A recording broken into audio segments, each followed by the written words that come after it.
Hello everyone, and welcome to today's video in project pack number 10. This is Julie Willand, and I am so excited to be here tangling along with you all today. I have been loving this project pack and these legend books that came with it, and I'm excited to go through some tangles with you today. Like I said, we are using this legend book. If you don't have this, you can follow along with whatever materials that you do have, whether it's just some tiles, or if you have a journal you've been working in, that's also a great option. But we are going, we're going to go a little crazy today, and we're going to focus on crazy versions of tangles that we love. But before we begin, I did have a little story I wanted to share with you all. I have some things I wanted to show you. Since this whole project pack is about the legend of Zentangle, I wanted to share with you a little bit about the Zentangle legend and my story, because it starts long before I worked for Zentangle, long before I had a Zentangle practice, and even before Zentangle was Zentangle. I'm going to go back about 20 years ago to when I was about 8 or 9 years old. My family had just moved to the neighborhood, and for those of you who haven't heard me talk about before, I actually grew up next door to Rick and Maria for most of my life. As most 8-year-olds, I was an artist. And you think back about that feeling that many of us had when we were kids, when we were artists, and we really believed that. And a lot of us lost that as we got older, and I know I did, until Zentangle came back into my life. But I'd never been more confident in my artistic abilities than when I was about 8 years old. Moving to the neighborhood and moving next door to Maria was really exciting, and I was especially interested in her calligraphy and her hand lettering. And one day I was home from school, a little under the weather, not all that sick, but my mom did let me stay home that day. And Maria was coming down to have some tea with her on our front porch, and she brought me this old cigar box, which I still have, full of some paper and pens and tracing material so I could practice my letters. But the first thing in the box was this card. Like I said, this is about 20 years old at this point, and you can see it's been pinned to many cork boards over the years. But you notice the J is filled with what would become known as crescent moon. And so this was, like I said, about 20-ish years ago, and it was before Rick and Maria had developed the Zentangle method. But these patterns were, Maria had used them in her work for many years before. And so gave me this little card with the crescent moon. And while I was definitely excited about the calligraphy pens and tracing and learning, it was this letter that really caught my attention. And I actually spent a lot of time focused on recreating this. And I have pages and pages in this box of me creating this J, and then my brother's name is Luke, and my sister's name is Stephanie. And I just, over and over again, would recreate this J filled with crescent moon. And we all know now that feeling we get, that calm, that relaxation of drawing these lines, these repetitive strokes over and over and over again. And that's exactly what I was doing here. And I did it so much, just the same thing, J and crescent moon, or whatever letter it was, over and over and over again. And I just thought this was a fun story to share, because even before the Zentangle method became what we know it is today, it was a very much a part of Rick and Maria, and it was very much a part of me. So I just wanted to share that little story with you, my little legend. And my story doesn't stop there, but we're going to start tangling first because I know that's why you guys are really watching, and then I'll keep telling you a little bit more about my legend of Zentangle. So you want to grab your book or whatever it is you are working on today, and we're going to open to spread L6. So it's these two circles in the middle with the radiating spots. And like I said, today we are going a little crazy, and we are focusing on crazy versions of, tangles that we love. And so the first tangle we're going to do, as kind of a nod to the story I just told you, is Crazy Crescent Moon. And so I'm going to work with my black 01. You can also work with your brown if you want. Totally up to you. And I'm just going to start in space number 1. And I'm going to just kind of aura inside the space.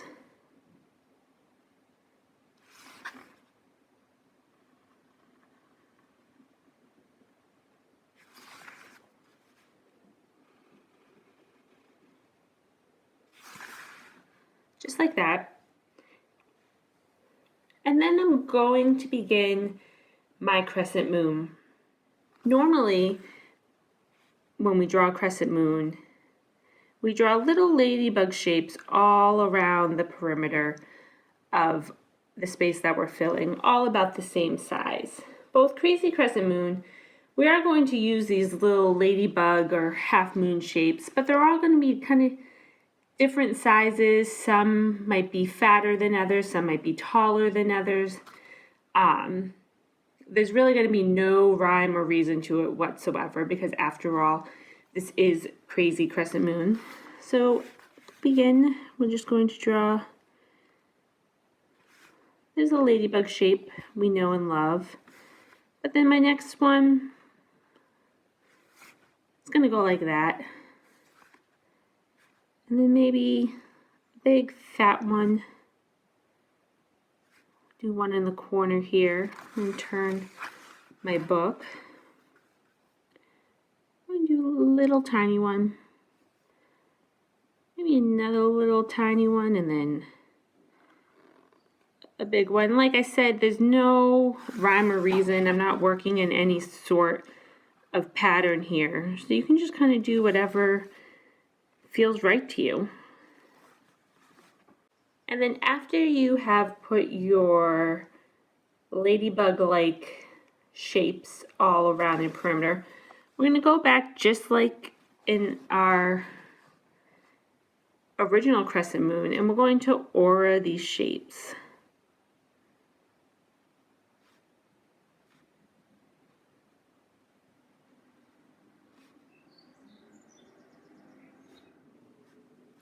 And then once you have your first layer of auras down, you can go ahead and add a second layer.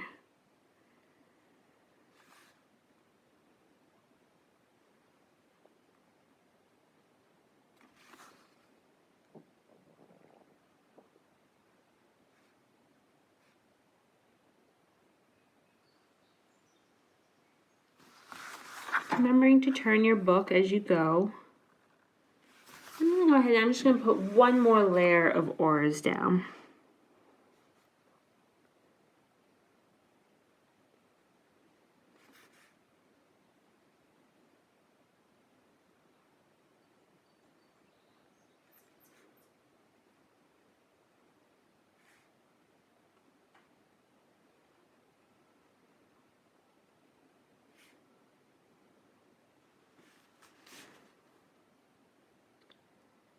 And now that I put down that layer of aura, I'm going to go back and I'm going to do another layer of crazy ladybugs.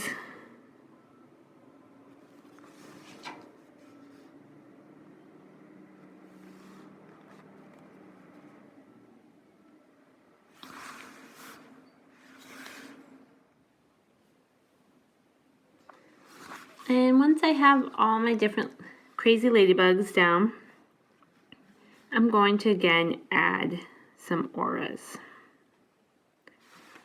So like I mentioned before, my Zentangle story, my Zentangle Legend, obviously did not end that day on the porch when I was home from school sick.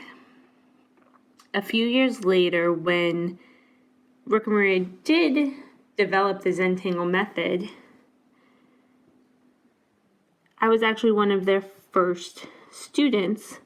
So they had called my mom and said, "What are the kids doing? We have something we want to show them."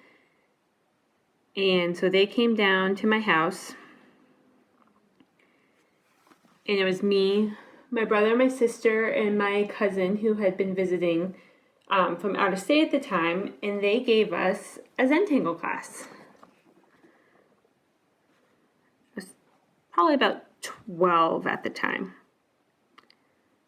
I'm going to put another layer of auras here.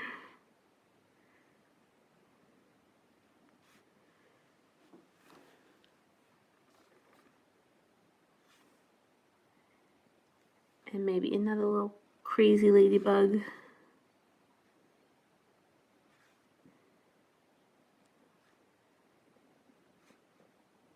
But you can imagine how exciting it was for them to be showing us this new thing and for me to see that old familiar pattern that I had at that point probably done a million times over, more so than what's in that box. And so there is Crazy Crescent Moon. You can go back and fill in these spaces with black ink, but I kind of like it white. I know, it gives it a little bit of a different feel to it, but that's totally up to you. This is your legend, so I'm going to go through multiple tangles here, but you are free to fill your spaces with whatever tangles that you want to really make this your legend. I'm just going to give you a few ideas, and then you go off and you create your own legend. So you can do this any way you want, but I'm going to leave those crazy little ladybugs just the way they are. And now I'm going to skip around a little bit. I'm going to jump over here to spot 7. And again, I'm going to aura the inside of this space. Yeah, so I was one of the first Zentangle students. But for a long time after that, I didn't really have a Zentangle practice. I still filled every letter I could with crescent moon. That always stuck with me. And every once in a while, I would try Zentangle again. But it wasn't until years and years later when I began working for Rick and Maria that I really began my Zentangle practice. But it was, such a part of me for so long before that, and it was never my plan to work for Zentangle, but I really do think that things always work out the way they are supposed to. And I think in my No Mistakes video, I told the story about how I got the job at Zentangle after losing my other job. So like I said, things always work out the way they're supposed to, I think. And here I am. The next crazy tangle we're going to do is Crazy and Zeppel. And this one's kind of a fun one too. I believe this is the first tangle that we kind of introduced a crazy version of. Regular in Zeppel starts with a grid, but Crazy in Zeppel just starts with all these random lines going in every which direction, no rhyme or reason whatsoever. But after you have all of your lines down, creating all of these different shaped and sized spaces, we're going to begin filling each space by squishing an orb in there, and sometimes we call it an egg, sometimes we call it like a Nerf ball, whatever helps you envision it. But what you want to do is redefine the line, and then when you get to these corners, you're going to kind of round at the corner and then redefine the line and round at the corner. Redefine the line and round at the corner. And redefine the line, rounding at the corner. All the way around your shape. So you can kind of see it looks like we're squishing some type of egg or Nerf ball or something into these spaces. And I'm going to continue this, and we're going to fill every single shape.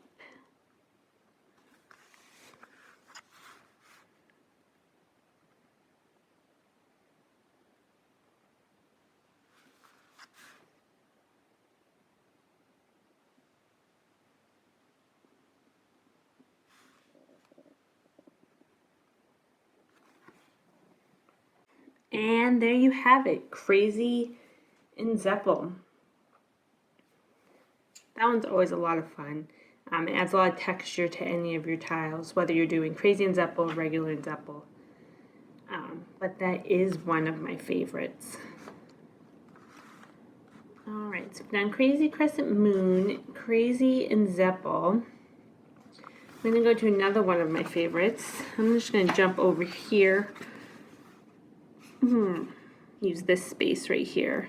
This one you might want to use one of the bigger spaces, so like 17 or 19, and not necessarily these smaller ones, just because I feel like the more of this tangle you can get in, the better it looks. But again, we're going to aura the inside of the space, this space with Crazy Huggins. And this is one of my favorite tangles. I call it one of my mac and cheese tangles. It wasn't until we kind of introduced Crazy Huggins that I really fell in love with Huggins. When you do Huggins in like a straight grid, it's a really neat tangle, but it wasn't one that I was really ever drawn to. And then when Maria showed us Crazy Huggins, I was like, oh, okay, I like this a lot. So I do tend to favor the crazy versions of the tangles more so than the original ones. I don't know what that says about me. Maybe I'm a little crazy, but I think we all are, and that's okay. But we're going to start with like a set of orbs, kind of next to each other like that. And I'm going to turn, and I'm going to draw two more. And I'm going to turn my book, and I'm going to draw two more. You can see they're all different size and shapes. But I'm going to start by connecting. I'm going to start by connecting these two orbs with a C shape, but kind of a backwards C. So if you want to watch, I'm going to take off and land on this orb in a backwards C shape.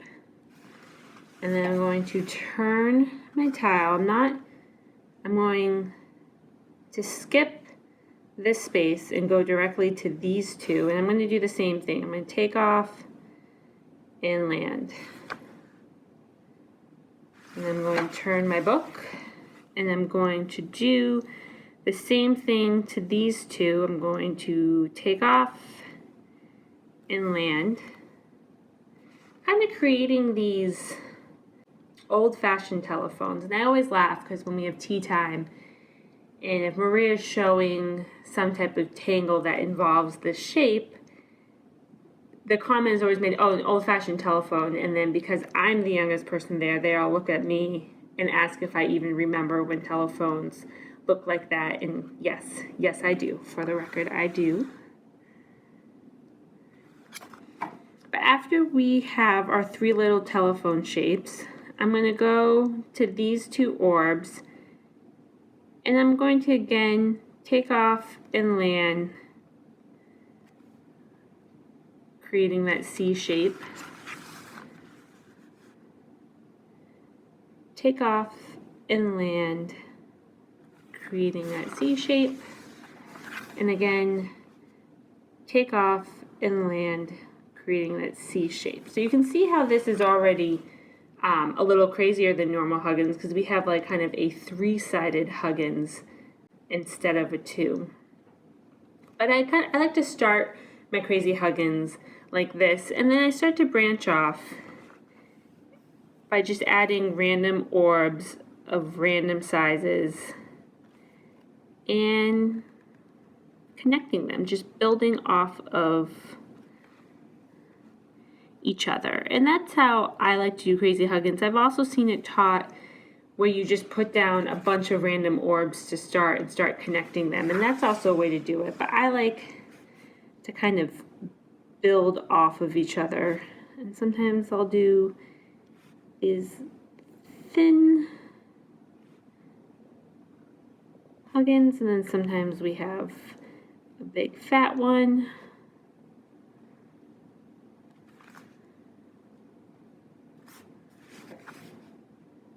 Sometimes they kind of are odd shaped. And again, with our crazy tangles, there's not a lot of rhyme or reason.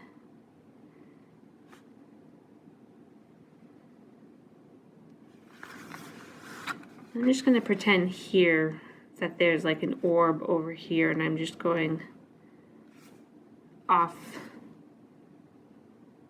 the space a little bit. So as we start to run out of room, I'll do that quite a bit. That's when it's really important to turn your tile or turn your book or whatever you're working on as you go. But there you have some crazy Huggins. And I always like to go back and aura the inside of all these shapes, all these backwards C shapes. Remember to turn your tile in your book.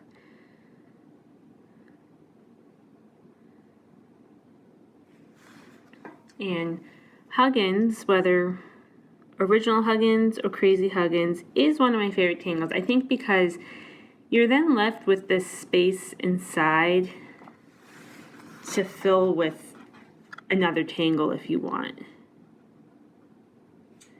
And those are always my favorite tangles. That's why I love Huggins or Marisu or Tripoli. I like the ones where you can fill them with other tangles, and Huggins is a great one for that. You can fill it with Crazy and Zeppel. That one always looks great. Shattuck, Samuka, or Flux, or any of those organic tangles also lend themselves really well inside of Huggins. So you see Huggins creates this like weaving pattern. But what we've got here is this crazy, crazy weave that we're not really sure how it happened.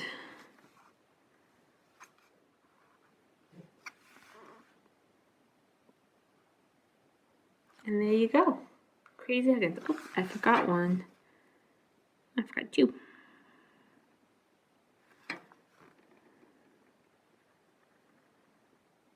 Okay, now there we go. Crazy Huggins. And we're going to go back and we're going to shade all of these at the end. The next one I'm going to do, I'm going to pick a spot. Doesn't matter, any one. So I'll do spot number 13 over here. And again, we're going to just aura the inside here.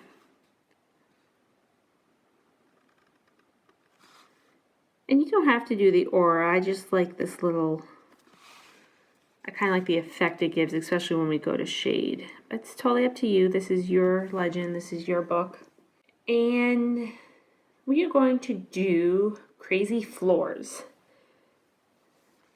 And so basically, if you want to make a tangle crazy, the best ones to start with are anything that works in a grid, that we start with a grid. So bales or floors or Knightsbridge or anything like that, because you just make the grid completely random and your tangle is now crazy, like we saw in Zentangle, and we'll see here again with floors. So again, you just put these lines in.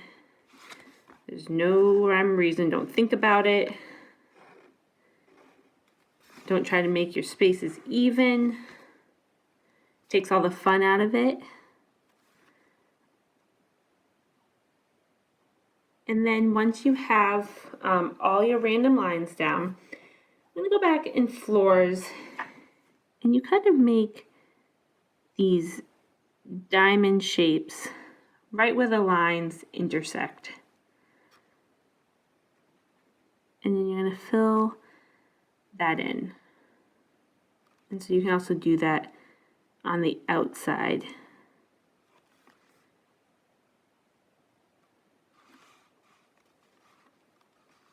And then we're just going to keep doing that all around. And some of your diamond shapes are going to be slightly off because you don't have, sometimes you don't have squares, sometimes you have a 5-sided figure.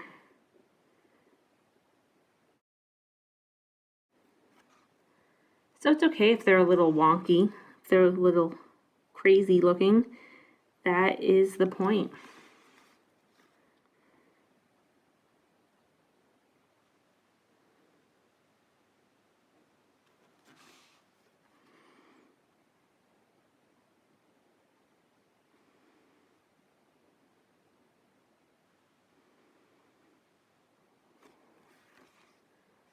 Like you can see there, I mean, they're just kind of blobbish. Whoops. There are no mistakes though, so it's always a great thing to remember. So after you have your floors down, I'm just going to go back and I'm going to aura the inside each of these shapes.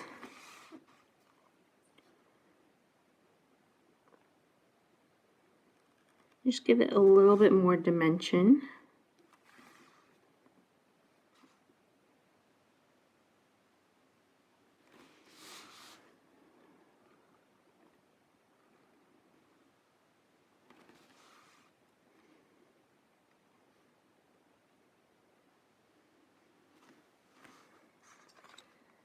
And there you have it, crazy floors.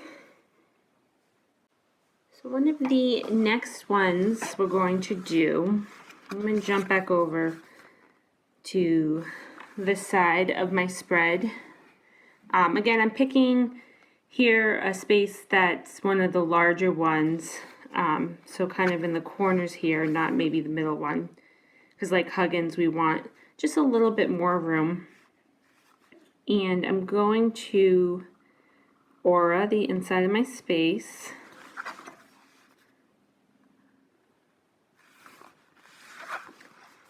And we're going to do Crazy Cadent.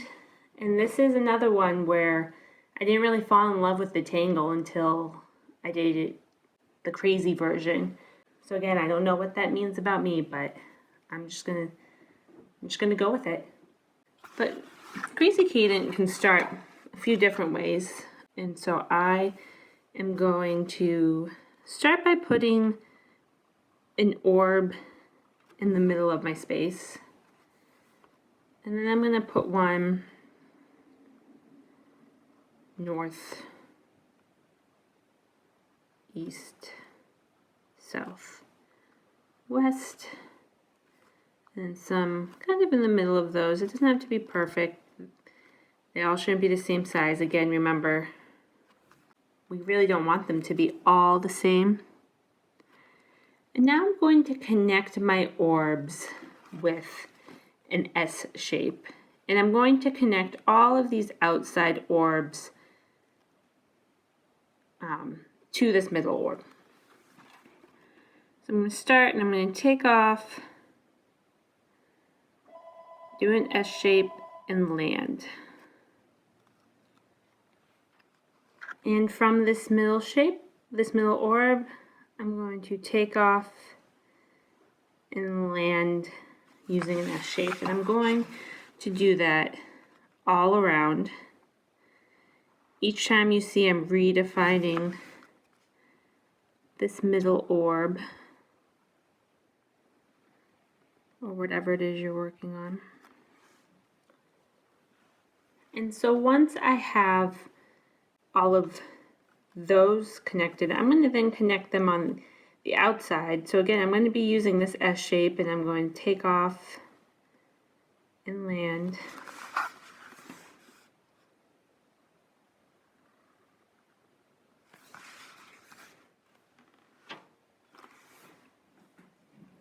So there, instead of doing cadent in like a grid, we're kind of doing it in the round. But we're not going to stop there. After you have this initial kind of blob shape, for lack of a better word, we're going to start adding some random orbs, and you can just connect them in any way you want. Some can be triangle shape cadence, or maybe you're going to do some square-ish, I suppose, is a better, more accurate description. Just like traditional cadent is done kind of square. Again, over here, I'm just going to pretend like I'm going off the page to some orb somewhere. And then just to give this tangle a little bit more texture, I'm going to go back and I'm going to kind of aura each of these S shapes, but starting and meeting at the end. And kind of watch me as I do this. And it just gives it a little bit more texture. Again, this is a great tangle you can fill with other tangles. I often like to fill cadent with well.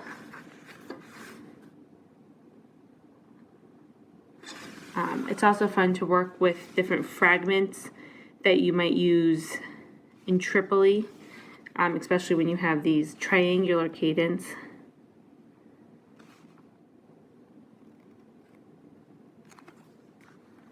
And there you have it, crazy cadent. So I'm going to show you one more tangle today. You can pick any spot that you want and aura the inside. And as you can see, there's still a lot of spaces left in the spread. And so those are for you to make this your own. Maybe there's some other tangles that I haven't done that you can think of a way to make them crazy. Like I said, any of the grid tangles are great for this. So you can pick your favorites and fill it with that, or some other prompts, and I can show you some other ideas once we're done. But in this final one, we're going to do crazy printemps.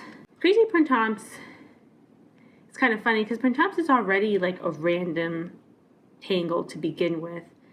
But there's, for crazy printemps, we're going to combine some like variations of it. a lot of different shapes and textures and things like that.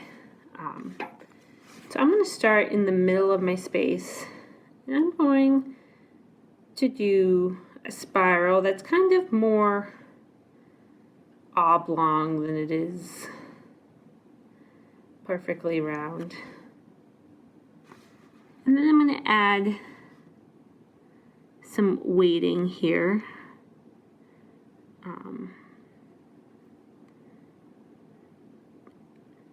I almost never draw print humps without adding this weighting, just because I feel like it gives it a whole new layer.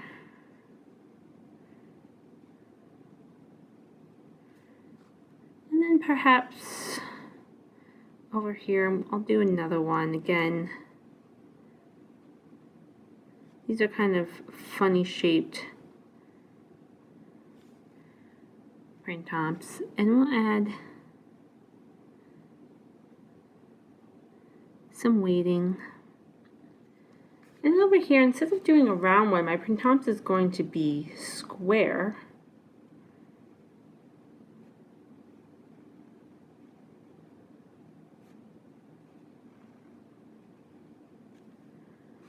Just like that.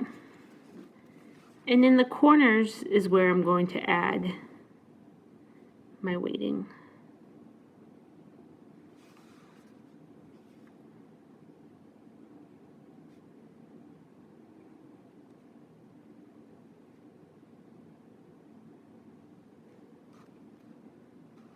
And maybe another square one up over here.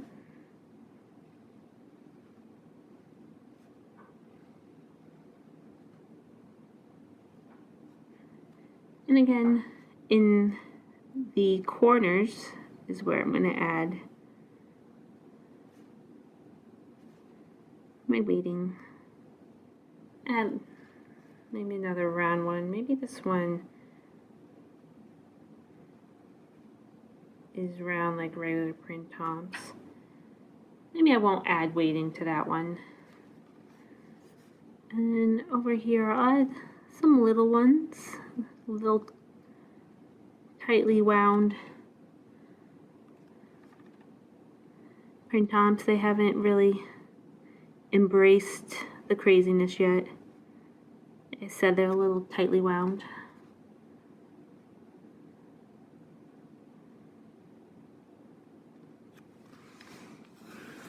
And we'll do another square one over here. Again, as you can, there's no rhyme or reason. I haven't planned any of this out. I'm just seeing the space that needs to be filled.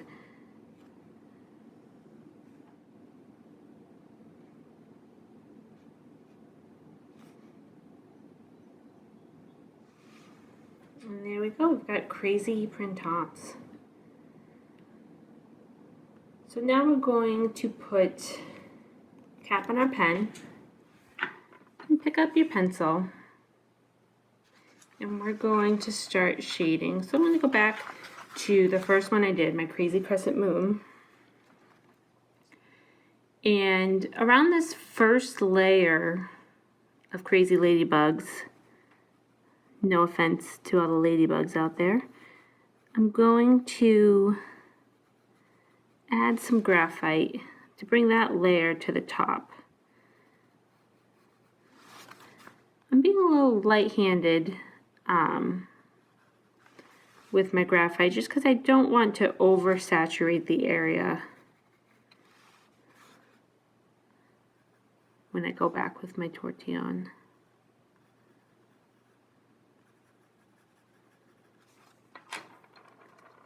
Just to soften it, because it is going to pull it out a little bit.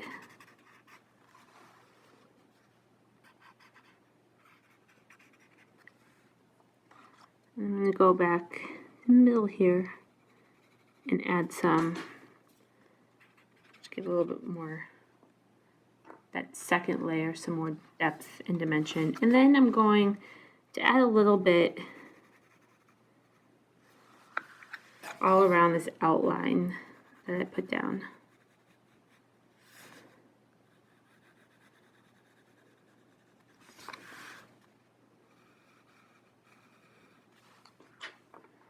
and go back and soften it.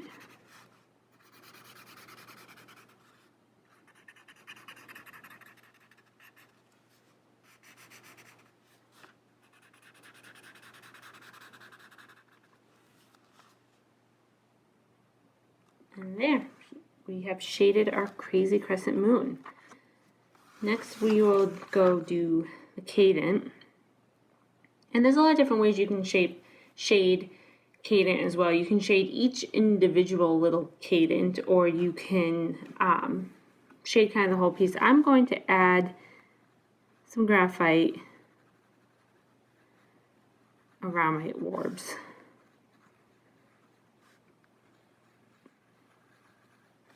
Well, I just noticed here I missed one. That happens quite often.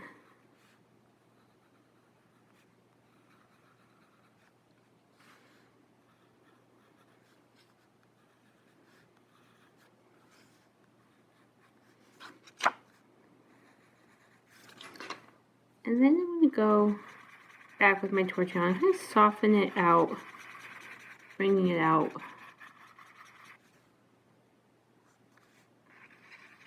To the middle.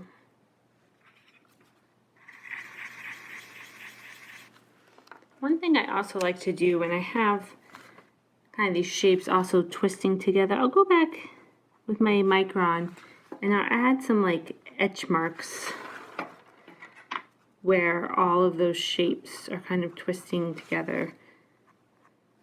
Gives it a little bit more character. You don't need a lot, you just need to feel a little there. And then I'll go back with my torch on, just go back over. I'm not gonna add any more graphite, I'm just gonna blend it all again.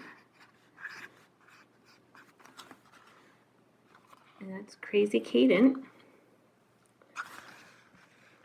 Now Crazy and Zeppel. This is another one. You can shade the entire piece as one, or you can shade each little stuffed egg, Nerf ball, or whatever it is that you stuffed in there individually. So I'm going to do it individually.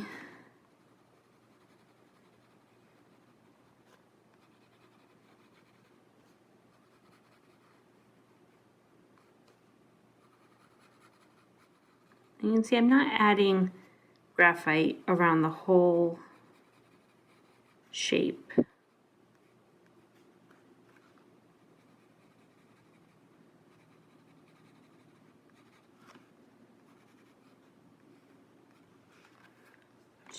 On 2 or 3 sides of it, depending on how many sides the shape actually has. And I'm going to go in and just smudge it out a little bit, soften the graphite that I put down. And you don't want to fill the whole space with graphite because you need some light in there. And then one thing I forgot to do with my cadent, which I'll go back and do, but just a little bit of graphite along the inside of these spaces.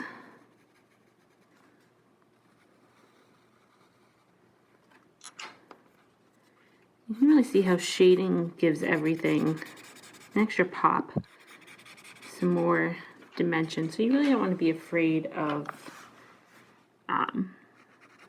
do graphite. And I always tell myself I start light because if you want more, you can always go back and add more instead of trying to take away graphite. So I often shade in layers.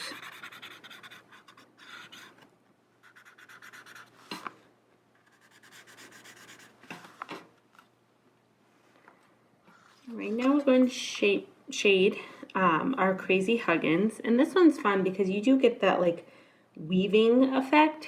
So I'm just going to put a little bit of graphite down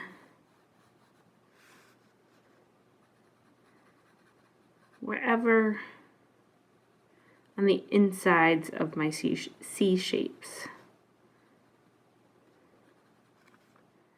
And I'm going to go back with my tortillon and just soften this just a little bit, pull it into the middle.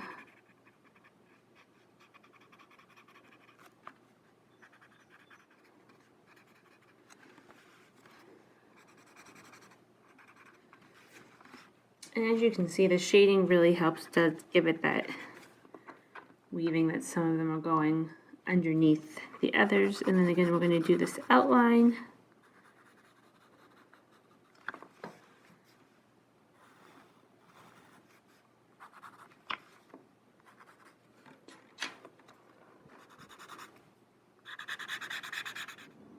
And there we have Crazy Huggins. Next we'll move to our floors. And I'm going to shade floors the same way I did in Zeppel, where I'm going to kind of shade each individual little space.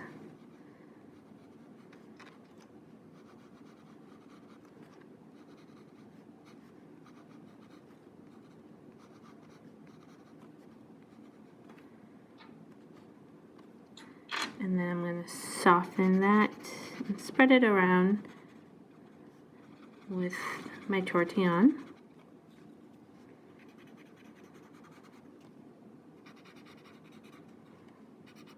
And then again, just right inside this little, my aura.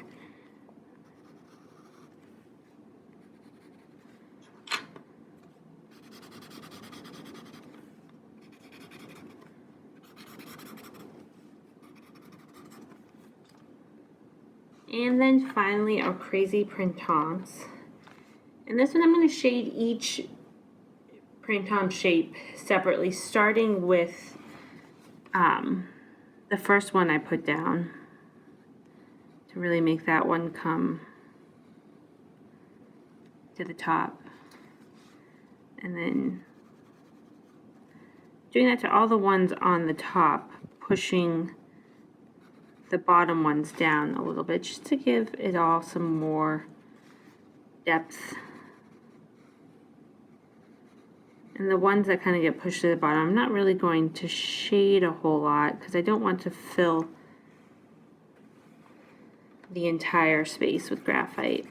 I just want to make these ones really, like make that one float to the top. This one,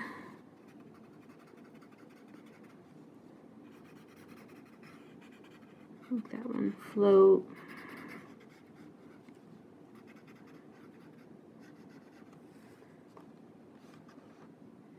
Gives a little three-dimensional look. And then of course we'll go back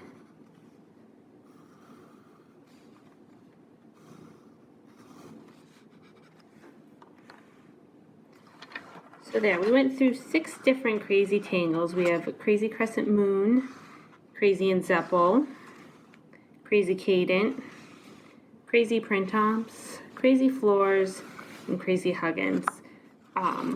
And the rest of the spaces on the spread are for you to fill however it is you want, with more crazy tangles, or also because we are going a little crazy, you can also put some fun little prompts in there. And I'm going to show you a finished spread I have,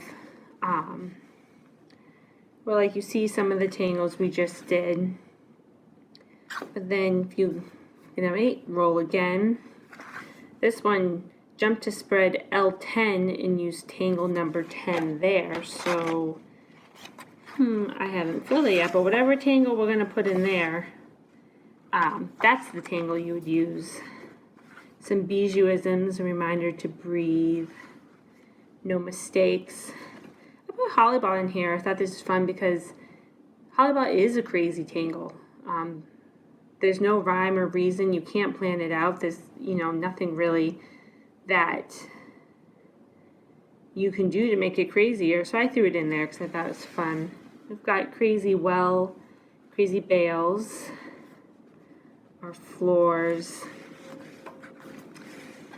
Here, take a moment to appreciate your tiles so far. I think that's so important for us when we're in the middle of tangling, to stop and take a moment and appreciate the work we've already put down. Roll again and draw the tangle the original way. So if you landed on floors, draw normal floors in the grid.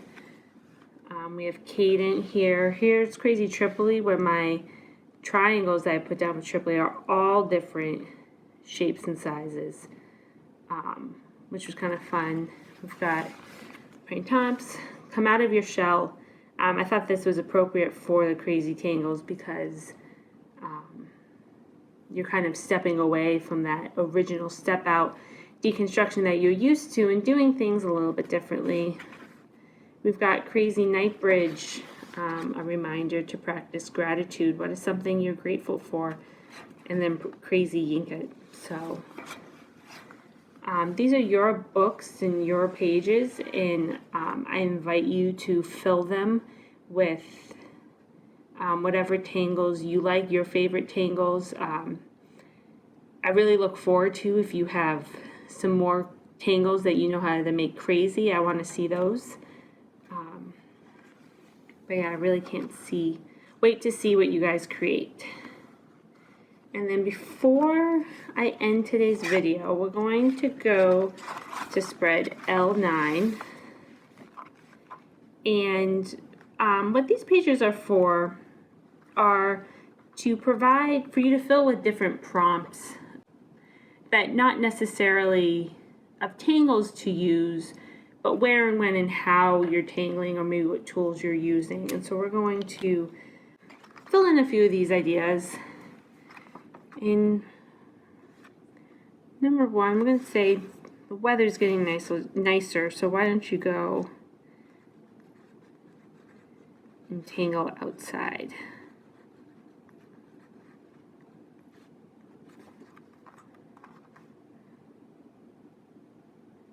Or maybe, if you can, you want to tangle with a friend.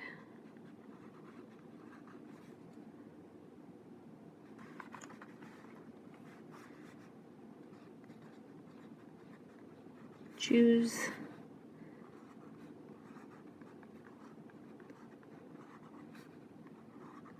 a different color pen. It could be brown, it could be blue, it could be a gel pen or anything, but just anything other than whatever pen you were starting with. And then finally, we're going to use 3 mac and cheese tangles.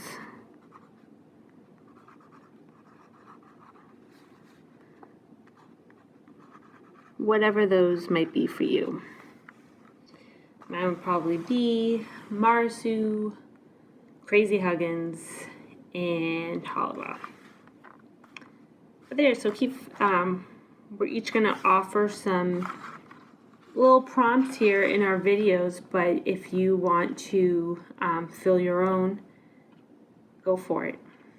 All right, everybody, thank you so much for tangling along in today's video for Project Pack number 10. I really can't wait to see what kind of craziness you guys can come up with. All right, everybody, happy tangling.